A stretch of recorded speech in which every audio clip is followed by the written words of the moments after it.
So, dito sa BYD Tang, all leather na siya. All leather na sa seats niya. And then, 7-seater siya. So, yan yung pinaka-back. Tapos, dun sa back ng seat, nasa stretch na yung lalagyan. Ayan. Tapos, may aircon sa back. Tapos, yan yung wheels. Ito naman yung outer back part ng car. And then, automatic na rin siya the pindot. And yung front part. So, meron siyang 360 degrees na camera. So, pwede mo siya i-access sa settings sa loob ng car. And then, you can see all around the car kung ano yung mga things or people surrounding it. So, eto, dito ako sa passenger seat. Okay, I'm gonna sit down.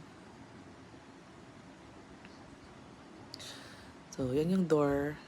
Tapos yan, pwede mo change yung settings para yung air sa harapan ng seat. Pwede mo rin lagyan ng cooling sa seat mo in front, sa may butt area at sa back area mo.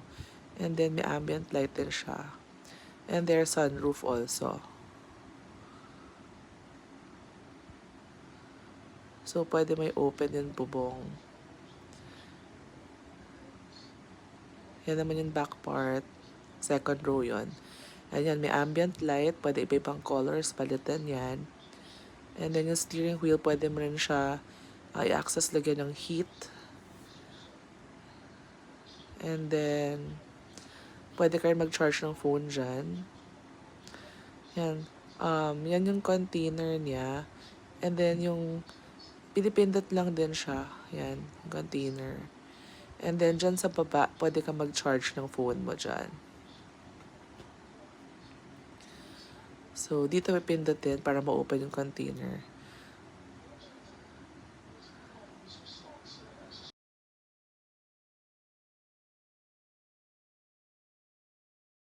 She's got everything. I've got gadgets and gizmos aplenty. I've got who's it and what's it's galore. You want thingamabobs? I've got 20.